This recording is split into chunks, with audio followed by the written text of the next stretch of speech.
What if क्या होता अगर नारुतो का एक जुड़वा भाई होता।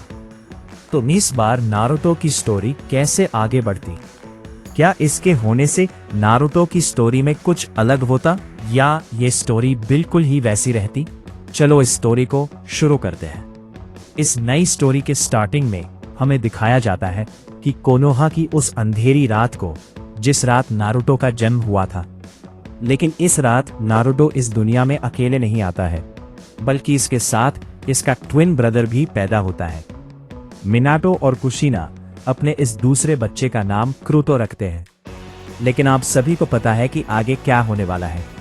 जब वो दोनों अपने बच्चों को देख ही रहे होते हैं, तभी अचानक वहां पर ओबितो आ जाता है और वो दोनों बच्चों को उठाकर वहां से भागने लगता है। मिनाटो अपने बच्चों को बचाने के लिए उसका पीछा करता है। तभी ओबितो उसका ध्यान भटकाने के लिए नारुतो को ऊपर फेंक देता है और क्रूटो को अपनी कामुई के अंदर रख देता है ताकि वो इंटरफेयर ना कर सके। ओबितो फिर ओरिजिनल की तरह कुशिना की बॉडी से कुरामा को रिलीज कर देता है और विलेज पर अटैक कर देता है। मिनाटो अपने दूसरे बच्चे को बचाने के लिए उससे फाइट करता है, लेकिन ओबितो अपनी कामुई का इस्तेमाल करके वहां से भागने में कामयाब हो जाता है। मिनाटो को फिर एहसास होता है कि उसे पहले नाइन टेल फॉक्स को रोकना चाहिए, बाद में वो अपने बच्चे को ढूंढेगा। लेकिन ओरिजिनल की तरह मिनाटो और कुशिना दोनों कुरामा के हाथों मारे जाते हैं। मरने से पहले कुशिना हिरुज़ेन को क्रूटो के बारे में बताती है। वो उसे मार्क्स वाले आदमी और जो कुछ हुआ उसके बारे में बताती है और आखिर में उससे कहती है कि मेरे दूसरे बच्चे को किसी भी कीमत पर ढूंढ निकालो। हिरुज़ेन उससे वादा करता है कि वो उसे ढूंढने की पूरी कोशिश करेगा और उसका नारुतो की तरह ख्याल रखेगा।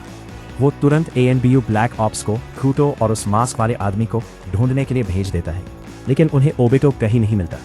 उसी समय ओबितो नारुतो के भाई को मारने वाला होता है, लेकिन आखिरी पल में वो खुद को रोक लेता है। उसे क्रूटो के अंदर से स्ट्रॉन्ग उजुमाकी चक्रा महसूस होता है, इसलिए वो उसे अपने पास रखकर बड़ा करने का फैसला करता है। दूसरी तरफ नारुतो अकेले बड़ा होता है। उसकी जिंदगी मुश्किल थी क्योंकि वो एक जिनचुरिकी था। गांव के लोग उससे डरते थे और उससे नफरत करते थे। वहीं दूसरी तरफ क्रूटो ओबितो के हाइडआउट में उसके साथ बड़ा होता है। वो ओबितो को अपने बाप की तरह मानता था, हालांकि उसने कभी उसका चेहरा नहीं देखा था।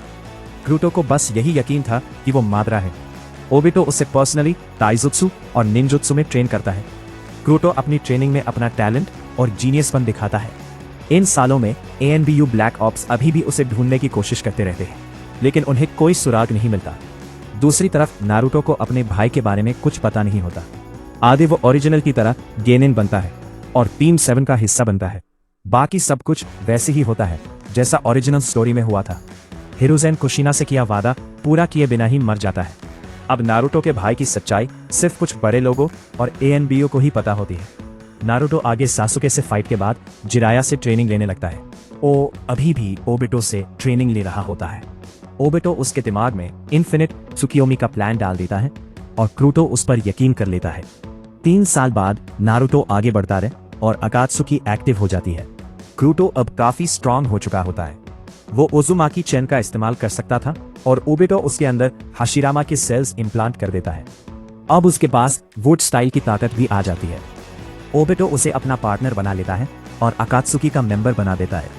क्रूटो अकेले ही किलर बी को पकड़ लेता है। एक दिन ओबितो उसे नारुतो को पकड़ने का ऑर्डर देता है। उसी दौरान नारुतो सासुके को ढूंढ रहा होता है, तभी उसके सामने क्रूटो आ जाता है। दोनों एक जैसे दिखते हैं, बस बाल अलग होते हैं। क्रूटो बिना सोचे उस पर अटैक करता है और नारुतो को हरा देता है, लेकिन आखिरी पल में उसे एक डाउट आता है और वो नारुतो को जाने देता है। आगे सासुके इताची को मारकर ओबितो के साथ जुड़ जाता है और जिराया पेन से लड़ते हुए मारा जाता है। क्रूटो को अपने भाई के बारे में शक होता है। बाद में सासुके उसे नारुतो के बारे में सच बताता है। वहीं दूसरी तरफ नारुतो को भी अपने भाई के बारे में पता चलता है और वो उसे वापस लाने का फैसला करता है। पेन अटैक के दौरान क्रूटो वहां पहुंचता है और सच्चाई जानने के बाद पेन को हरा देता है।